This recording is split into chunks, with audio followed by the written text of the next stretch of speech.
All right, welcome to episode 12 of Quarantine Chronicles. I am your host, Kevin Goat. Well, I almost gave my last name. That would have been the first time that I ever do that by accident. Is that a privacy violation of your own privacy that you yourself violated? No, because I'm pretty sure if anybody sees my username, they can easily figure out what my last name is. Also, spoiler alert: our full names are on randomtown.com. So. What? Yeah, so I didn't there's agree to that too. Sure you did. It's what got us into events. The bylines. Wow. Yeah. Oh, okay. To my virtual left, I got Jason. Hi. To my virtual right, we got Angel. What's up? And we're going to talk about all the things that we've seen, heard, viewed. Wait, no, seen and viewed is the exact same thing. Tasted? What else is there? Anyone taste anything? Tasted. Anybody taste anything new these last 2 weeks? I had some pretty good lamb kebabs yesterday, but they weren't new. They were just good. Oh, fancy. Yeah. La, la. I had some really good sushi on Wednesday from Nice. Volcano that got delivered. That's an amazing name for a sushi place. Volcano? Yeah, it's pretty good. Might have it again today. It was that good. That good, huh? Wow. Mm-hmm. You had it yesterday? Angel? No, Wednesday. I had some chili cheese fries from Next Burger and EXX. They're pretty good. They're very good, actually. The cheese is really tasty. I had the regular burgers from that place, and I wasn't that impressed. But their soda fountain's pretty neat because it's all. Hold on. It's not just like regular Coke. I think it's like their own house-made soda. Okay, that's kind of cool. Yeah, they had like a black cherry soda that was pretty good, pretty delicious. I'm into this trend of like a lot of like trying to be gourmet burger places or fancier places are doing like artisan sodas. Well, like I said, the burgers weren't that great. But I mean, like they're trying to like be. That. Oh yeah, that's true. They do now. But yeah, this whole artisan soda trend is kind of neat, for lack of a better word. Yeah, it makes vanilla soda more readily available. Which is an automatic win for you. Yeah, because every time I see these like artisan soda dispensers, there's always that vanilla. So that's awesome. Vanilla soda or cream soda? Sometimes they call it sometimes it's vanilla, sometimes it's cream soda, but it's the same thing. I love cream soda, but man, it has so much sugar in it. Yeah, so it makes it so good, but so dangerous. Oh, you know what? I tried Coke Zero for the first time. It's not bad. Does it taste like Coke? They claim it does. I feel like it doesn't. It tastes closer to Coke than Diet Coke does. I don't think Diet Coke tries to taste like Coke. The taste of Diet Coke. Yeah, I don't think Diet Coke ever was trying to be Coke, which is what's kind of funny. It was always like, oh, I'm just my own thing. Well, that's what makes trying to be a worse Coke. version of it. What? No, I think it's supposed to just be its own flavor. No, like a worse version. I think. Oh yeah, it is. It tastes like flatter to me, which doesn't make sense because flat's not a taste, but you know what I mean. I hope. Yeah, I do. You sound so disappointed that you understood what I was saying. Like, oh, I do get what Jason's saying. Darn. Yep. Okay. Well, that's the starting banter that we usually start off with. Well, these check episodes. that box. We've got a checklist here. Timestamps. We have those in the blog post. If you're how many people do you actually see the amount of people that look at the blog post? Not that people look at the blog post. The majority of people tend to stream this to their favorite podcasting app, of which we are on all of. But there are all the podcasting apps. We're everywhere. You can't not escape us, or you can't escape us. Yeah. Oh, anyway, the timestamps are in the episode descriptions now, right? They are. They have. Yes. If you're podcasting on Spotify, because I think you finally added them to Spotify. If your podcasting app supports the longer show notes, they're there. They've always been available. It's just if the app supports it. Yeah. Yep. Wow. What do you use? What do you use podcasts on, Jason? Do you use them? Do you just use the regular podcast app on your iPhone? I use a mix of the regular podcast app and the ones I listen to. I tend to end up on their website randomly because I'll be doing it on my work computer while working. Speaking of iPhone, see what I did there? Wow. Smooth. The iPhone 12 got revealed on That's actually pretty impressive. Thursday? That was pretty good. That was, you clearly learned from the master transitions. It felt gross. I feel disgusting. And I know how I feel every day for the last 9 years. I feel shit. I feel like I brought Shame upon your family. Disgrace, and shame upon my family. I have grown numb to those feelings at year 2 of this show. Yeah, so iPhone 12 got announced. Yeah. Did you watch the reveal or just... Yeah, I watched. I usually end up, for these Apple events or any of these events, Google events, Amazon events, I usually end up watching the Verge recap videos. Because I'm sure watching the entire thing would have bored me to death. I have to say, though, if you watch the entire thing, one of the things you would have... well, Angel, did you watch it at all? Watch what? The reveal? The Apple... the iPhone event? Oh. Well, if you guys watched it, you would have actually seen that Apple gets really crazy. They have a lot of fun with their transitions. I saw the trailer. Like, the transitions from... Never mind the phone. Like, the transitions back and forth between different people talking were kind of fun. And always are. Like, they did, like, crazy drone shots in the last one. This one, they did these weird things where they, like, spin around, like, the HomePod Mini. And then, like, suddenly there's an executive talking in a tiny room. And they'll zoom in on the room. And now it's full screen. It's like, whoever their editor is has a lot of fun with it, is what I'm saying. And that's what got you? That's what sold me on a $1,000 phone. No, that's not what got me. But it was, you know, it makes it kind of part slick. of it? Oh. No, not part of it. Yes, I'm trying to make sure that dude gets a raise by throwing money Apple's way, yes. So we're not going to talk about it, but the new HomePod was also announced, which I might buy. Yeah, that's the one I was more immediately like maybe about. I thought the HomePods had no purpose. What do you mean? It's just a smart speaker. It's a no smart speaker.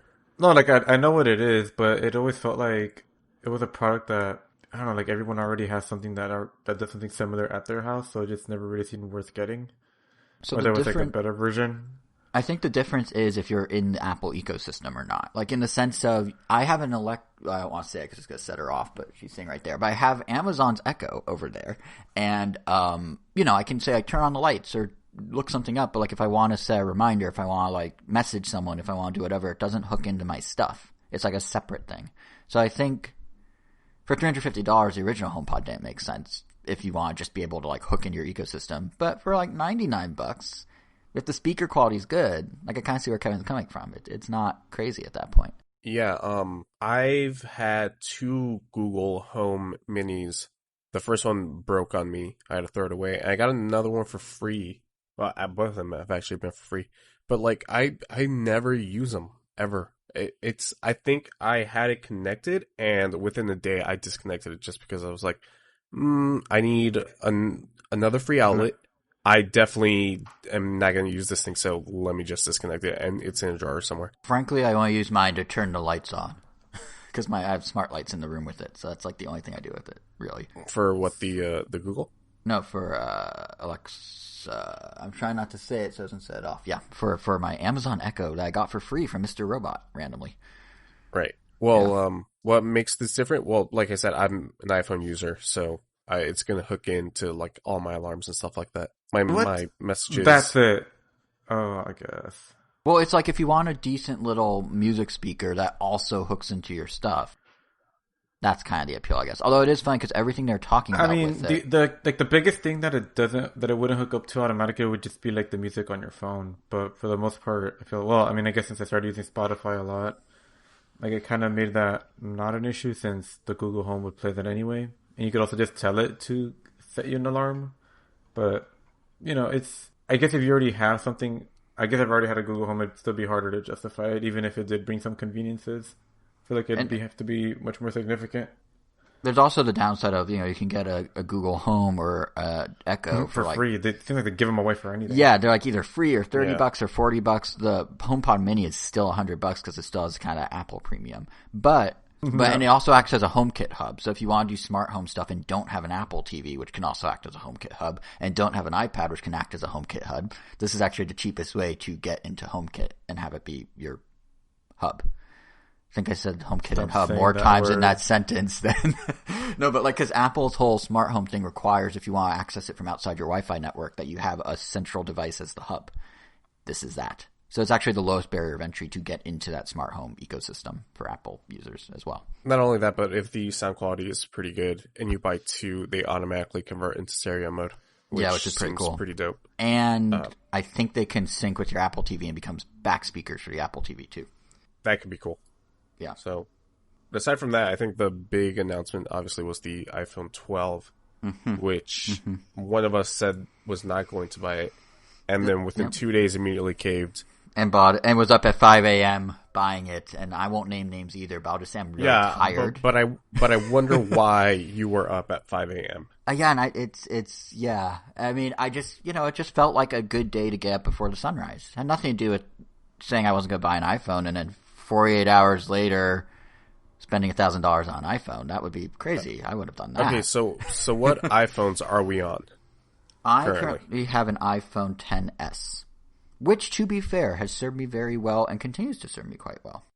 Angel? 10R. Pretty happy with it. Got it after the 11 got announced. Gotcha. I've been on a 10 since when did it get released? 2017? I think so, yeah. Or 2016? Yeah, so I've been on a 10. So you theoretically when did the 7 come out? What? The 7? Yeah. Well, count backwards. So last year was the 11. That would be 2019. 2018 would be the 10. They skipped a number, though. They skipped the 9. They skipped the 9. Plus and the 8 came out in tandem with the 10 in the same year.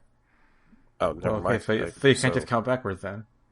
Yes, well, true. You have to know that factoid. Yeah, okay. They also it went 7, 10, and 8. It's like 6, 10S, and stuff like that. Well, that's before. They didn't have a 7S. They went 7, 8, 8 and 10. But they had a 6S. Oh, right. Same year. But 6S would be before the 7. Yeah. Speaking. Yeah, so I think the 10 and the 8 came out the same year, which was 3 years ago, which means I don't remember, the 7 was 4 years ago. Yeah. Yeah. Was that your last phone before the 10R? Yeah. Yeah, that one I had a 6S since Plus. it came out. Why can't companies just count correctly? To the point of they skipped 9. So did Microsoft with Windows 10. Like, why can't? So does Microsoft with going Xbox 360 to Xbox One. Like, why can't people just count?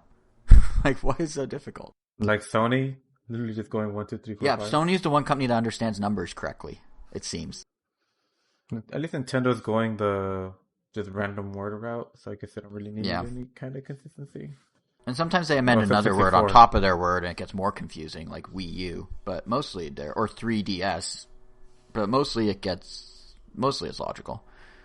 Or new 3DS, which was confusing if you think about it, because they're all new. So you caved because you're a weak person? Yes. Because you have no conviction? I'm a weak. No, so I guess I'll tell my confession time. I might cave when it comes to the 12 Pro Max, but we'll talk about that once I explain why I'm a sheep. Okay, so basically how it went down was I was watching the presentation, and they're talking about the camera and all that, and it seemed really cool. And they were talking about MagSafe, which are the magnets on the back of the phone that you can now clip accessories to, which seems cool. And afterwards, I'm like, well, that seems cool. Those are a lot of cool individual features. And then I was kind of like all saying like, all right, I'll probably buy it. And then just talking to coworkers and like seeing the general vibe online, everyone's like, it's not that different. I'm like, wait, what do they not find different? So I went and I reread the feature list. And I was like, my phone minus magnets on the back pretty much does all these things well. I don't necessarily need a new one. Like, I'm so set in my ways that I just assumed, well, it's the 2-year mark, it's time to buy a new phone. That's just how it is. And then when I was looking at the feature, I was like, but this might be the first time that my phone, because phones are plateauing, essentially. Oh, the chip that Apple implanted in you started activating? And you were like, it activated, time. Yeah. But then but your humanity started fighting back, I guess? Yeah, essentially. No, because what's weird is it was almost like a cognitive dissonance, like a discomfort of I know I get this thing and I know I want this thing, but I cannot fully justify it at this time based on the feature list I just read. Even though when they were talking about the features, they sounded great. I just couldn't reconcile it. And it was literally, I don't know if you've had I can't think of the feeling how to describe it, the literal cognitive dissonance of assuming one thing's gonna happen and wanting the thing to happen, but then not being able to fully justifying the thing to yourself, and just kind of figuring that out. But of course, because I'm Mr. Apple to our friends, everyone basically I know came out of the woodwork, so which iPhone are you buying? Which one do you recommend? Coworkers did, our friends did, people I don't talk to very much, popped up out of nowhere, and I was advising, well, you should get this one for this reason, this one for that reason. And then I was thinking about them, Maybe because they know you would be looking into this stuff? Yeah, because they know I'm on top of it. And as I was going through that process of advising people, I started to think about, what is the new iPhone? Holistically, what is it? Not okay, the camera's a little better, the The screen's a little brighter. Like it has 5G if you happen to have 5G in the one little street corner of LA where ultra wideband's enabled, even though they say it's the whole city. You know, like I started to sort of make the more conclusive argument of what this phone means, and that's when I started to get excited about it, because what I realized is if you look at it completely as a single package, like the individual specs, phones are plateauing. There's no doubt about that. Like, you know, the camera, yeah, night mode's really cool, or yeah, it has a LiDAR to low light focus, and that's all really great, but like it's not like my camera takes bad pictures. Those can just be better. And of course, if I buy it, I know I'll be happy with it, but do I need it? And what I came to realize overall was that what the iPhone 12 is, frankly, is the ground floor of the next step for iPhones. Like, I'm an early adopter. Well, I'm an early adopter. So I had an Apple Watch Series 0. I always buy every 2 years, but when they introduced Apple Pay, I thought it was so cool that I actually upgraded a year in and like dealt with all the shenanigans of like having to like cancel the 2 year and stuff. Like, I was the first with Touch ID. Like, I really like getting in on the ground floor of some cool new technology. And at first, because I was so focused on the individual specs and being like, well, they're kind of similar to mine, I didn't think of it that way. But then I thought, well, in a way, this is like the next gen iPhone. Like if you think about like console cycles, like we're getting to the point, you know, like you could say that iPhone 10 and 10s and 11 were a generation. The iPhone 7s were a generation, and 8s, I guess. And this one is the first iPhone with 5G, which granted is future proofing. 5G is kind of not a thing yet. And it's the first one that's introducing this entire new app ecosystem or accessory ecosystem of MagSafe, which doesn't sound like that big of a deal. Oh, you clip a thing to the back and it stays there. Okay. Like your charger stays there, your case stays there, your wallet stays there. But then if you think about what that could mean, because it can interface with the phone, those magnets, as evident by the charger bringing up a UI and Apple outright saying it's the start of, you know, they're going to do new stuff. Then it's like, oh, well, so in the next year or two, like if I buy this phone now, I can be on the ground floor of when someone gets creative and does like a clip-on battery pack where you just slap it on and charge your phone a bit. Or I could be at the ground floor of some cool new like accessory for adding a fancier telephoto lens where you just clip it on. Or clip on a car. Like all these things are like these clip-ons that we can't even at this point think of. The ecosystem of them aren't going to be fully developed yet. But being able to buy a phone now and kind of future-proof, and just as they come out, I can buy them if I'm into them. Like that just was kind of cool in the same way that, you know, like when Apple Pay came out, no one had the scanners yet. Very few did. But it was cool to be there as it started rolling out. Or with the watch, like the Series 0 watch was super weird. Apple had no idea what that thing was supposed to be. They wanted it to be a mini iPhone. It's since evolved into like a fitness device. But being there every step of the way, like for me as a techie nerd guy, was kind of fun. So that sort of is what eventually sold me on the phone, is when I realized it's kind of like the first step of the next gen of iPhone. Like I guarantee you in a year or two, the iPhone's going to lose its lightning port and it's just going to be MagSafe. And this is basically the transition year, to that. And wait, how's it supposed to interface with a computer then? I guess cloud. It's all going to be the cloud. You'll see. Because everyone says they're going to go USB-C. No, they're not. They're going to go right from Lightning to MagSafe. Like this is the start of a new accessory ecosystem, to the point that they have a made for MagSafe program the same way the Lightning port had a made for iPhone program. So, I mean, it'll take a little time to transition, but that's my theory. But yeah, so being kind of at the start of all that, and knowing that the phones are plateauing in terms of individual specs, which is what held me back. Like knowing, okay, the camera's only going to get so much better. The speed's only going to get so much better. Like if my phone's fine, but I can just sort of turn it over to be at the start of the next gen and ride out those really good specs for an extra year or two, and maybe not upgrade in 2 years and upgrade in 3 or 4. Like I don't mind doing the upgrade now, knowing I'm sort of setting myself up to smooth sail through the next few years, if that makes sense, and get all the fun of the early stuff. Good for you, man. So that's why I had to figure that out. Yeah. What's going to make you cave, Kevin? Because you're saying you might.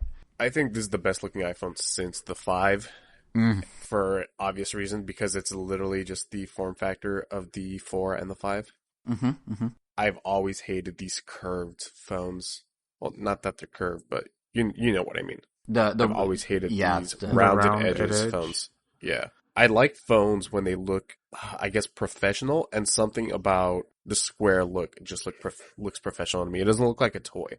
Yeah. Which is one of the reasons why I've always hated Samsung phones. But do you feel, how do you feel about the two-toneness?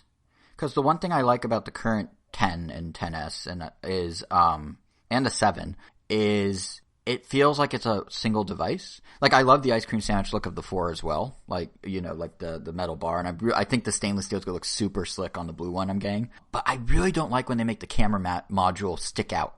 I don't mean like physically stick out. I mean like visually stick out. Like the 6 had the bedazzled looking lens. The 11 has like, it's a matte back on the Pro, but then the camera module's shiny.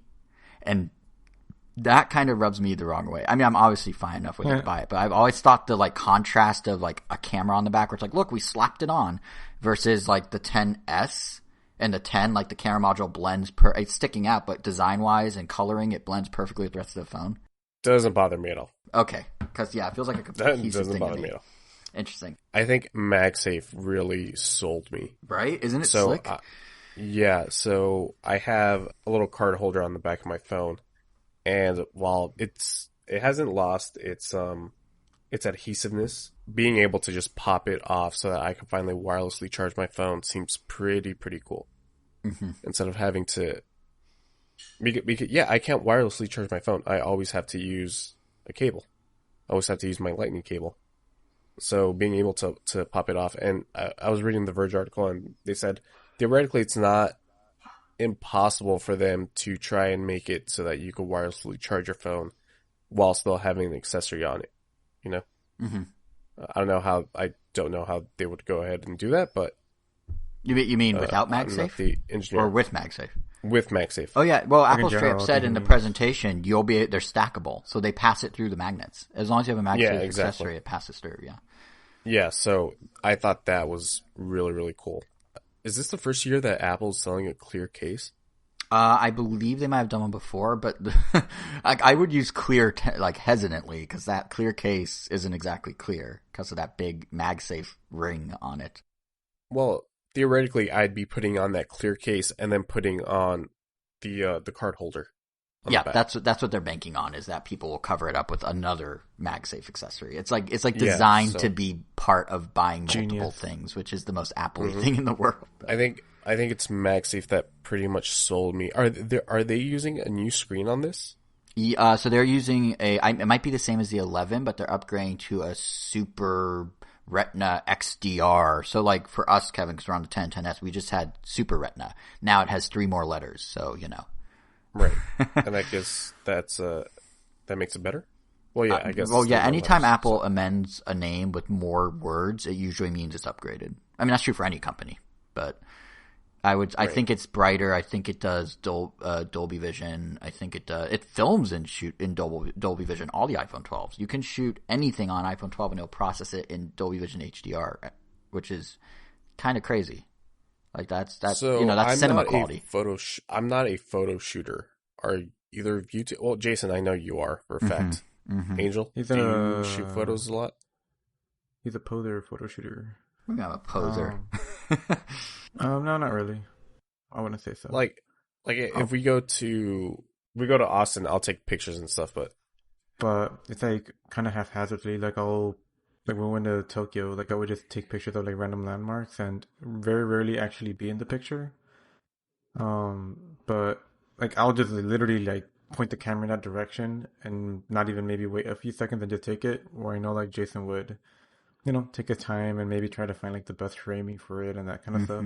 Mm-hmm. So camera quality I don't really care about. Yeah, cameras never sold me on a phone. I think literally it's just MagSafe. If anything, the more they emphasize the camera, almost the less I want it, just because that kind of what happened with the 11 when they announced the 11. Like it felt like the update was literally just about the camera, and so the more they emphasize it, it's like the less it's for me, because like the other features were barely something I needed, if anything, because everything still worked fine, and the only big difference was the camera. I think getting the third lens, so that's what definitely sold me on the 10R at that point, especially because it had the tangerine orange color.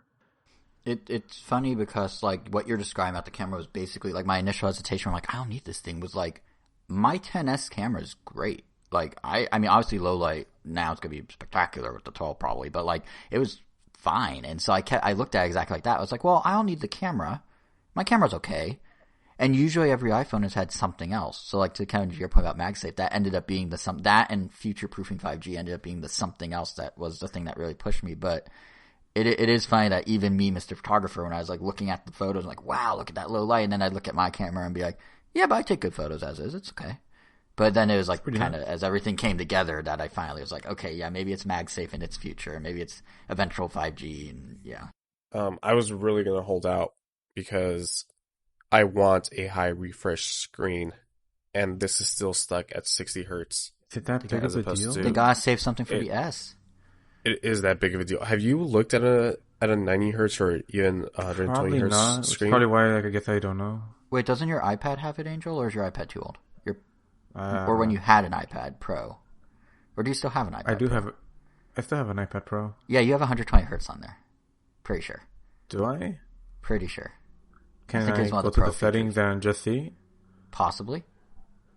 Which might, in and of itself, if you have it, be a testament to how Angel doesn't think it's a big deal if he doesn't even realize it's on. I might be wrong, but I think it started with the iPad. I mean, I feel like I would need to see the things like side by side to maybe tell the difference, but I don't know. I mean, yeah, I've seen a high refresh screen, and personally to me, it looks huge. It's just smoother, the difference in right? between them. It's just like going from 60 frames to 120 frames on a PC. Right. Usually it's like 30 to 60 is a huge difference, but yeah, it doesn't say 60 to 120 is more subtler, but you can definitely tell that it's smoother. Mm-hmm. Yeah, I think I'd probably go with graphite if I do. Yeah, so I might get a 12 Pro Max, which I've been running the 10, and that is the same size as the regular 12 Pro, correct? Are the 12 and 12 Pro the same size? Oh, sorry. The 12 Pro Max is the biggest. The 12 Pro is a little bigger than the 12, I think. I don't quite remember. I actually don't remember. I think the 12 and the 12 Pro, actually the 12 and 12 Pro might be the same size. Right. I'm honestly not 100% sure. But the 12 Pro Max is the biggest one they've ever made. And that noise I made when you said 12 Pro Max, like I made a little like chirp, was because I was going to say, it's weird because if you are a camera buff, the 12 Pro Max is the obvious choice.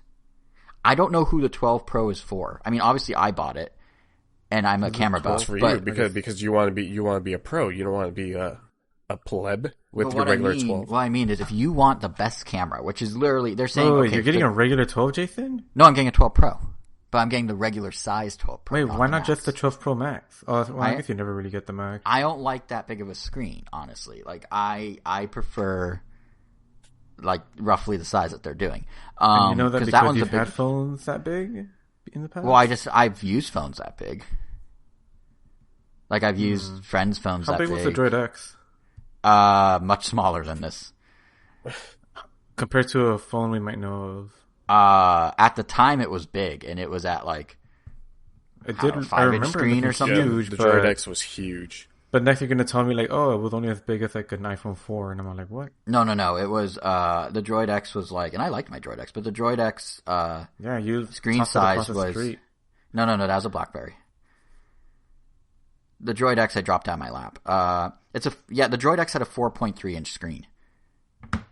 At the time it seemed big because phones were much smaller then, which is something we didn't even touch on. But I do like that for people who do want a small phone again. The iPhone 12 mini exists, and it's basically the same specs as a regular iPhone 12, minus one camera, and battery obviously. But the thing I was gonna say is I don't really understand the purpose of the 12 Pro Max, which is what I'm buying, the 12 Pro versus the 12 Pro Max, because if you want the absolute best camera, which is what the Pro name is supposed to imply, you get the 12 Pro Max because it has better like camera settings than even 12 Pro. It has a newer optical image stabilization thing where instead of the lens being on like a mover, it's the phone itself, so it helps stabilize it better. Like there's a little like physical thing that can move to help stabilize, like an oscillator or something, and that's now on the camera unit inside versus just the lens, so the whole thing is more steady.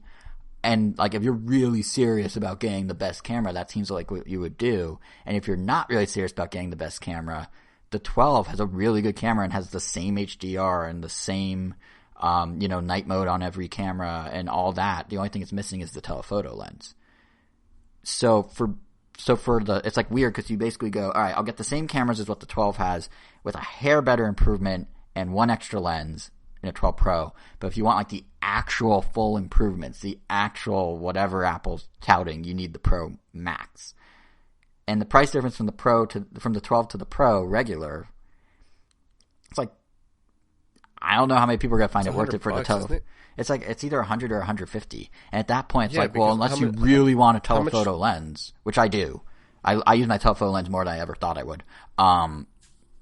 But unless you really want that, is it really worth $150? You're probably fine with the 12. But if you want the best camera, you should probably go to the Max. So how much is the Pro? The Pro starts at $999. So the Pro Max is $1,099. Right, but I'm just saying if you're already like, I'll pay a little more for the best camera. The gap between the 12 and the Pro versus the gap between the Pro and the Pro Max, it seems like it just make more sense to go straight to the Max. Like you're paying, I think, a $200 difference for the regular Pro versus a $300 difference for the actual best camera. But right. I don't know. I mean, obviously, I'm happy with the regular Pro. I bought it in Pacific Blue, which looks awesome. But or I assume will look awesome. I'll find out on Friday. But like it's just like if you really want the best of the best, which is what the Pro name means, it feels like you go straight to Max. Like it sounds like you're getting the correct phone and I'm getting the weird half-step phone, which I'm fine with. It's just odd. Then how would you describe yourself? I mean, you said that you were wondering like who is that phone for? So I mean, me apparently. But I guess what I'm saying is like what are you? Well, I'm an enigma. No, the thing I don't get is like, I guess it's for people that don't want that big of a phone but still want some of the Pro features. But it's just kind of weird that they didn't just match the features across the two Pros. So you're just getting screen size. They did the same thing with the, I think, 7 and 7 Plus or 7 Max or whatever they called it at the time, where they split the feature set between the bigger screen and the smaller screen. So if you had a bigger screen, you can use it like an iPad. It works horizontally. If you have a bigger screen, you get a better camera. And then they kind of undid that with the 10s and the 11s, and now they're going back to that well, so to speak. And that just, I don't quite, I mean, clearly they think it's going to work to upsell people, but I feel like they stopped doing it because people weren't happy with it because, you know, if you're getting Pro, you're getting Pro. But now they're kind of doing it again, so I don't know. I don't know how I feel about it. I mean, obviously I'm okay not having the absolute best because I didn't get the absolute best, but it's like, I don't know why I'm making a trade-off of screen size versus camera feature. Like, they should be lockstep, I feel like. When does the 12 Pro Max go on pre-order?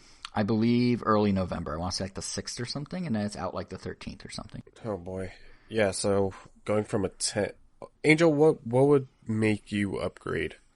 Or do you just run your phones until their batteries are dead? Yeah, that's pretty much it, because I had the phone, the 7 on launch, and I only got rid of it because at that point the battery was just lasting way too little. And yeah, that's pretty much it. So I didn't really have much reason to upgrade. I mean, if they really wanted to tempt me, they would just have to make an orange one, but I'm pretty committed to using this one as long as possible, considering that it's still a pretty strong phone. It's like stronger than anyone really needs it to be. So yeah, I'm definitely good with where it's at, or yeah, especially where I'm at. Right. Yeah. I think MagSafe was pretty much what sold me. Mm-hmm. Just that one feature, honestly. And I kind of do want a bigger phone. So I had the 6S Plus. Did the 6S Plus have a Max version?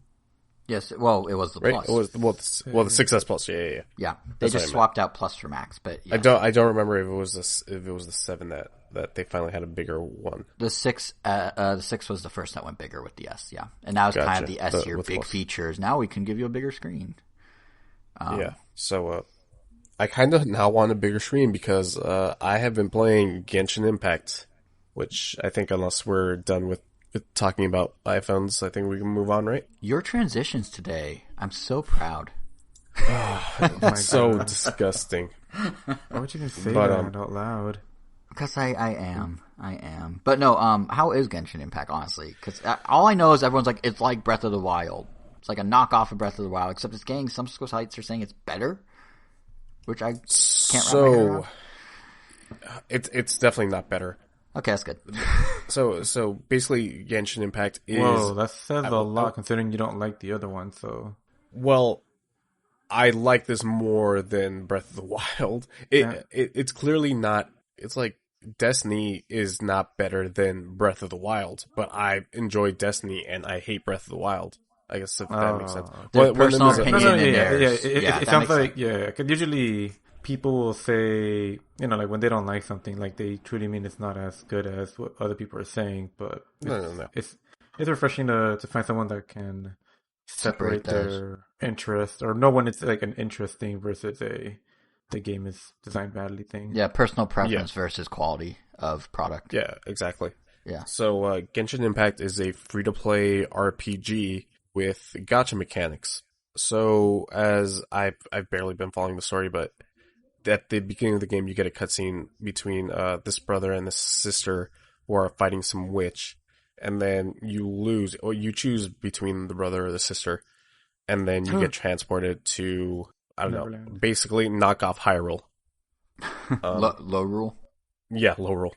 Wait, no, there is a low rule. It was Link Between Worlds called low rule? Yeah, Jason, your joke would only work if it didn't exist. Yeah. Yeah. So, small rule. I don't know. Well, I'm just going to fade out of this podcast now. Goodbye. I don't know. I finished the prologue. I'm about 6 hours in. And so you get transported to this world, and you're basically just on a quest to find your sister. I'm just going to call the world Genshin. I don't know if that's the name of the world. Just call it I'll Impact. Just call it Genshin. The world of I'll call it Genshin. So, the combat is very, very simple. It's not like Breath of the Wild. It's very, very simplified. I think it has to do because the game is also available on... So it's available on PC and mobile and the PS4. Apparently the PS4 version is the worst version of the game.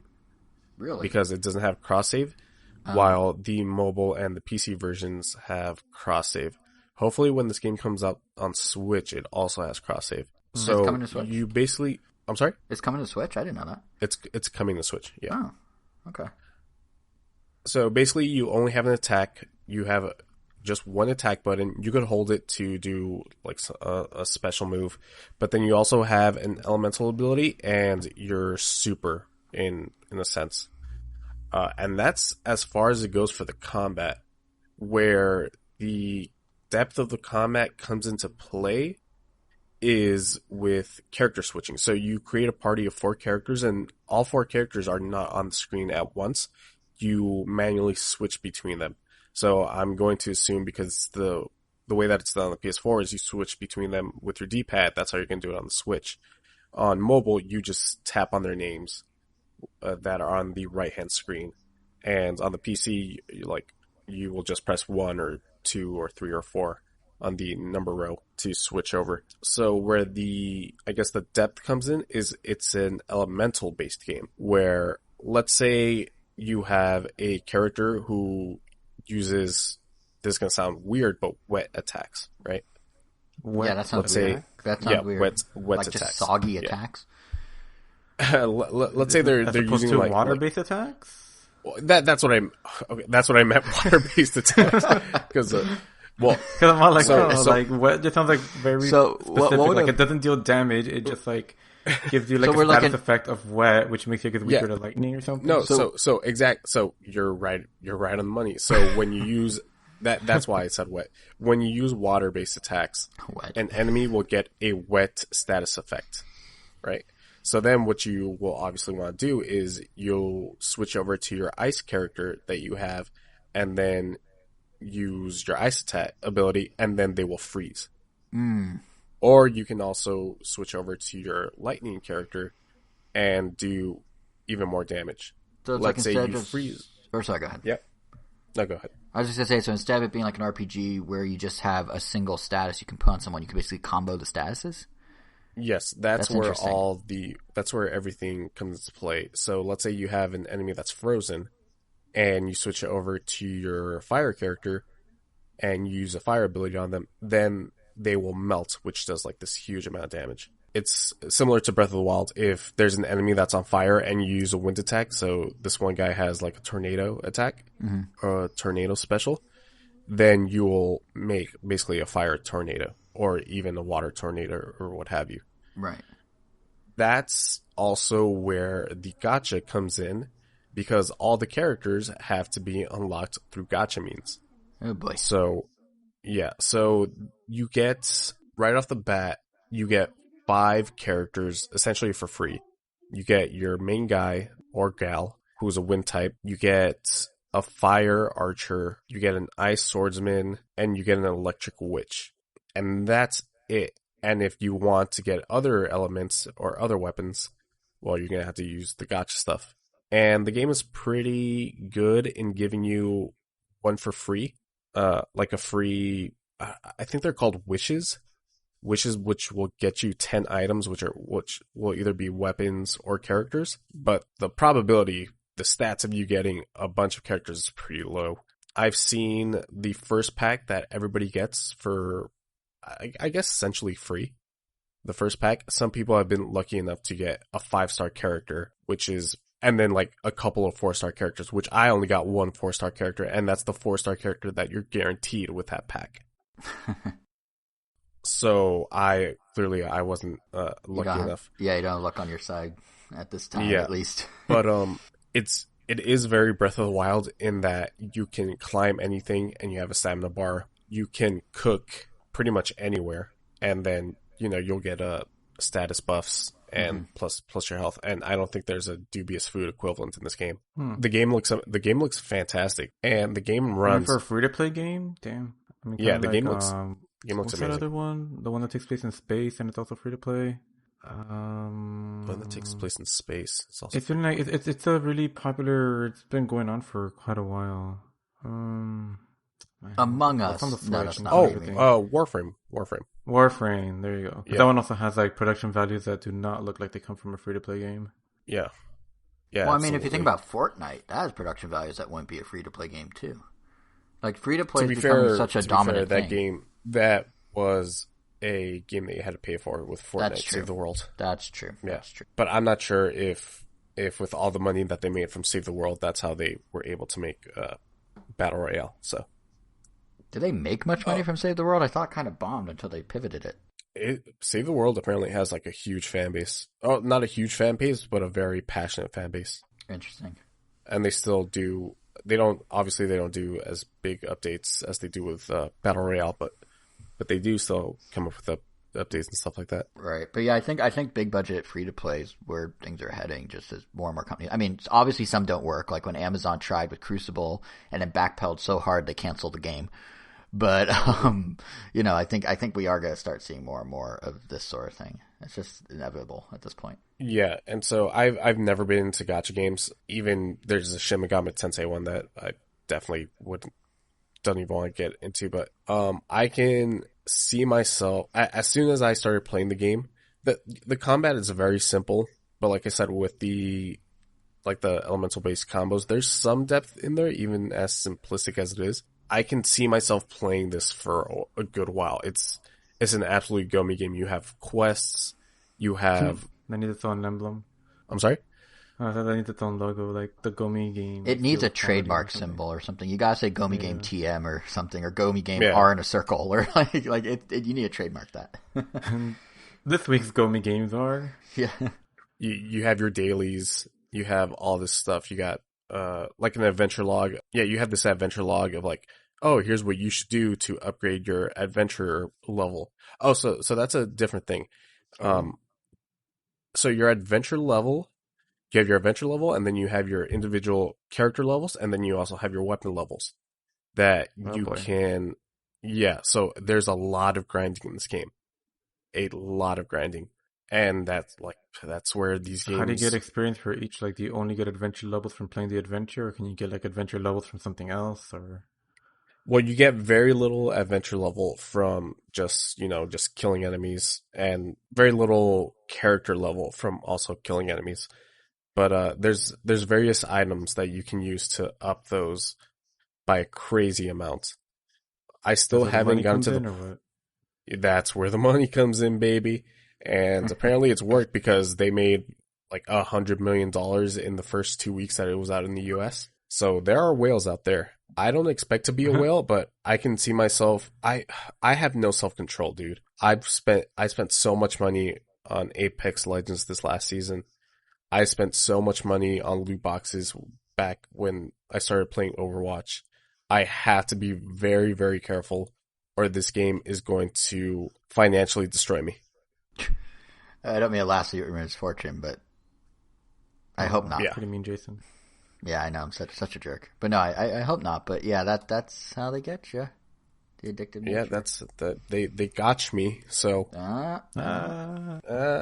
so yeah, I've been like I said, since there is cross save, it's really good about I will be playing the game on my PC, and then late at night I will do all my sort of inventory management, my leveling up of characters, my leveling up of weapons. Every now and then I'll do a trial. Oh, that's something else that they do really well. Like, you can buy characters, but then you can also do their trials to see if you want to buy them, just see how they play. And even when you do their trials, they will usually come with a reward. So even though you're not getting the character for completing the trial, you will get, some experience points that you can put into any character that you want. That's really smart. So you kind of demo them. Like, I feel like most that's literally what Brawl you Stars get what does. you get. Well, what does? Oh, Brawl Stars? Yeah, they let you play as every single character and, put them up for a test ride, and then you can see if you want to buy them or not. Mm-hmm. But Brawl Stars, is it gacha, or do you get to, like, choose who you buy? Like, is it randomized, like, booster pack style? It's gacha. It's like booster pack style. You can, like, specifically buy someone out when they're in the shop, but if you don't get them that week, you're just going to have to wait for them to appear in the shop again. But every single character you can get from the little crates, and you get those for free pretty regularly if you play often enough. If you are a quote-unquote weeaboo, this game has waifus like no other game. So also be wary of that. If the gacha doesn't suck you in that well. Yeah, the waifus will, and the waifus will make you want to buy more and more waifus. And next thing you know, your room's just full of body pillows. Yeah. I have read that the end game kind of sucks. So hopefully by the time that comes out, there's a new update where I won't have to play the end game. But apparently it takes around 40 hours to get there anyways. So, 40 hours for a free-to-play game sounds pretty good. And honestly, I probably don't need any more than that, because as I was rattling off to you guys, I have way too many video games to play right now. I have Hades, which I still haven't bought, which I will talk about in the next episode of Ren Nintendo finally. I have Final Fantasy XIV, which I need to get back into. I finally finished the Battle Pass for Apex Legends, so I don't think that I'll be playing that as much until the new season starts. I literally just bought a new game the other day. It's just too much content. Too many video games. Angel? I don't Would you like to say your line? How we have a finite amount of time on Earth or whatever? He wouldn't like to say the line. I guess not. No. Come on, you don't want to burn it out. It's run its course. Yeah. So the same reason that I don't do my Persona thing anymore. Fair. Yeah. It is tough for Jason to let go of things. It is. Like the idea of not buying an iPhone. Oh wait, no, it's not. You gave up your iPhone pretty easily. No, but I couldn't let go of the idea of not sticking to my iPhone. I bet you even whispered to your iPhone like, "Don't, you're safe." And then the next 5 a.m. rolls around, like, what happened? Oh, I'm sorry, but I don't want. Are you writing? Are you writing fan fiction about me and my iPhone right now? Is that what's happening in the relationship between us? Essentially, yeah. Okay, you got me. I'm actually trading this one in, which I rarely do. I'm really letting go. Oh, wait, what do you normally do? You usually I normally keep all the old ones. Yeah. Oh, huh. Yeah. I usually always trade mine in. I like the idea. Like, when I was a kid, sorry, this could be a bit of a tangent, I'll be quick. When I was a kid, I really liked the idea of, like, when I go online, see people like, oh, I have this rare, like, Nintendo thing from the 80s, or this rare piece of tech or whatever. And, like, when I started, like, buying tech and whatnot, I really like the idea of, like, 30 years from now, I could pull out the first iPod Touch, I could pull out the first iPhone, like, the second iPod ever made, like, like, the first Windows line, like, all this stuff, and just having it, and being able to go back and revisit it is, like, I really liked seeing other people's collections when I was younger, before, for things from before I started buying things. So I kind of wanted to replicate that, but in this case, like, the iPhone XS is such, like, the middle of the iPhone line that's, like, whatever. Like, I have, like, early iPhones, I'll have late iPhones, but if I'm missing the one in the middle, it's not going to make or break it to me, I guess. But, yeah, so that's why I usually keep them. Like, I still have my first iPod Touch, and every so often, like, once every few years, I'll just go mess with it for a few minutes and be like, man, this is so weird. Like, the screen is so low res, and, like, it's so tiny, and, yeah, I don't know, I just like seeing tech evolve and stuff, and having the stepping stones. Anyway, sorry, that was a tangent. Back to what you were saying. An iPhone 12 would probably make this game look really nice. Whenever I played on my 10, maybe it's because the back is cracked and sort of the back near the camera is exposed. but that part of my phone gets really, really hot near the camera whenever I play this game. It's insane. Yeah, I'm gonna say it's partly the crack, but no, they do. I think I remember my 10s does it, but there was one iPhone I had that I guess the processor was close to the camera. Whenever I would do something intensive, it would like heat up that part of the phone. Yeah. I don't remember if it's this far or not because I haven't done anything super intense with this phone of late. But yeah, the Genshin Impact is hard on the battery. Not even full brightness, and playing for about 15 minutes killed about, I don't know. Yeah, I think about 1% for each minute that I played. Wow, I'm surprised you're not playing it on PC. Which only gives me. No, so I am playing it on PC. I'm playing it on PC whenever like I'm at home. And like I said, right before bed, I'll get on, maybe do a mission or two, and grind away. For like the bigger missions, I will play on my PC. Gotcha. So you're really leveraging the cross save, which is why it's PS4 doesn't have it. I see. Yeah. And that's why I would really like for it to come on a Switch already, and hopefully it's cross save there, just to have it right before bed. Makes sense. No, those right before bed games still did the best. Yeah, can't wait for Hades to get that cross save either. That's gonna be fun. But yeah, that's Genshin Impact. It's more than just animate Breath of the Wild. It's which I will say. I said this when we talked about Morals Phoenix Rising on RAM Nintendo proper, but it really is interesting to see now that we're a few years removed from Breath of the Wild, different companies, different parts of the industry, like taking different ideas of Breath of the Wild and running with it. Some more, some more obvious than others, some more direct than others. But, yeah, like the lasting impact of Breath of the Wild it reminds me a lot of the lasting impact of like Mario 64. Like if you look at like the games in the following years and decade really, like it's kind of similar, which is it's interesting to be in the midst of it now opposed to retroactively looking back. And I never understood the hate that these games got because it's like, oh, you're just copying Breath of the Wild, you're just copying 64. It's like, wouldn't you want more games similar to something that's considered one of the greatest games of all time?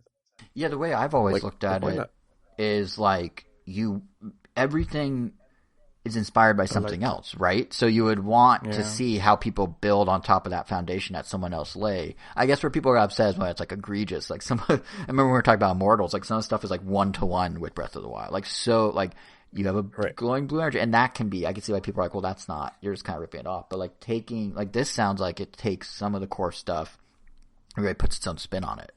Genshin Impact. Yeah, so that I think is cool. Make a bigger fuss about this than that other game that is also was also just a straight up clone. Spellbreak. Because Spellbreak, it isn't by Epic, but like everything about it is just like they pretty much just like took Fortnite and just replaced the guns with magical spells. Yeah. And it does do enough to make it feel like its own thing, like it's a pretty cool game. But yeah, I feel like it definitely doesn't really escape from. It shouldn't have escaped from the same like criticism that Genshin Impact did, if not worse, because that one is straight up like everything about it is structurally wise, it's just like Fortnite. But yeah, I guess I wonder if it depends on if people feel it's derivative of something or inspired by something you know what I mean? Like, because if it's derivative, if it feels like it's just the same thing but not, like it's the same game again, I get it. But like, if it actually does more or does something different, like even when you're describing the stats, it's like, yeah, Breath of the Wild lets you kind of combo those, but to put those in an RPG structure where they're like defined and you can like stack them in a very, sort of written out way where it's like part of the system versus just, like a puzzle element like that. It's borrowing from the idea, but it's putting a spin on it. So that's true. Yeah. Yep, that's how it is. Yeah. That's just crazy that it's a mobile game. Yeah, that's kind of crazy. For a mobile game like that, yeah, freaking technology. It's like I said, it's beautiful. It had obviously cribs from that Breath of the Wild art style, but it's such a good art style. That's probably my favorite part of Breath of the Wild, honestly. That's probably my only. Yeah. The only part that I like. Running in this game does suck though. I haven't gotten to a part where like you get a mount or anything like that, so you're pretty much relying on your stamina bar. Yeah. Jeez, I do that enough times by accident. That part does suck. Final Fantasy 14. Definitely don't want to do it there. I did finally get my Chocobo a little while ago, so it's definitely changes everything. Nice. Cool. Mm-hmm. Cool. Angel, I don't have a smooth transition for this, and I think this is where we drop Jason from the podcast for a little bit. Oh man, you want to talk about the good place? Not quite yet. I mean, he could still be here for a smidge. Angel's going to spoiler territory at one point for everyone listening. We will warn you when, because I will also be muting everyone for that time because I don't want to be spoiled. But just so you guys know, it's coming. Yeah, I mean, I'll say like, all right, I'm just gonna go into spoiler territory, like right here or something. Okay. Nothing too crazy.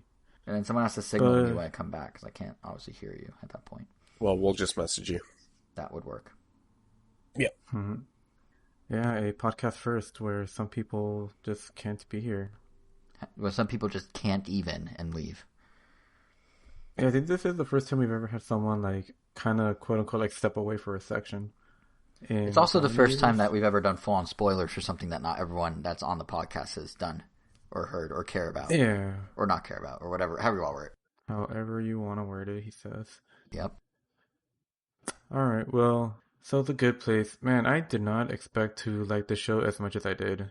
Because I first heard about it from a friend like many, many years ago. But I didn't really watch it. Honestly, like I think what kind of finally made me hunker down and just like give it a shot was after we went to Comic-Con. I think the Harbor Cafe was themed as a good place breakfast or something like that. Yeah, last year. And that was last year? Oh, man. Yep. Wow. All right. So, yeah. So, it's been a year since I started watching it, essentially, and finished it, because the series ended this year, I believe, earlier this year. Mm-hmm. And thank you, Mr. Fact Checker. That is helpful. Anytime. And I don't know what I was expecting, because I knew very little about the show. Like, I barely even knew the premise. Like, people, and honestly, that's a great thing, which is why I'm literally going to say, if you don't want to hear this part, I suggest you leave, because I think this show is definitely one of those that benefits from knowing as little as possible. Wait, so should I leave? Just, not yet. I'm talking about the show in general. Okay. I don't know what it is about, like, a lot of these comedies, but, like, I feel like this is probably one of the few shows where, even if I couldn't fully relate to some of the characters, like, overall, like, their plights and their, I guess, the stress they feel, or some of the things they go through, like, are, even if not directly relatable, they're, like, parallel and very, very empathetic. So I feel like most of the time I'm like, oh man, like I could see myself being in that situation, or being like, I don't know. It's a very, I guess I don't want to use the word real, but like it feel like it gets very real at many times. Like, yeah, many times throughout the series. And I don't think I've ever really felt, specifically from watching like a live action comedy, like this very grand feeling of satisfaction after having finished it. I don't know. It's such a thoughtful and introspective show that's also very silly, and I don't know. And just has like a great cast. Like, I recognize Ted Danson. I think that's his name. I recognize him as, like, I just knew like, oh, he looks like a familiar actor, and sure enough, like he was, I guess, from Cheers. I think that's what he was from. I don't know. I honestly thought he was like one of like the best parts of the show, just like the way he delivers everything, and I don't know, just great performance. And even Kristen Bell, like I know she was already big by then, because honestly, like I don't even know like what she's been in besides Frozen. Veronica Mars. I'm sure was her start. That sounds familiar. I definitely didn't watch that show, but see, like I know like she's been around, but I never. This ended up being like my first, like, I guess, experience actually watching her act.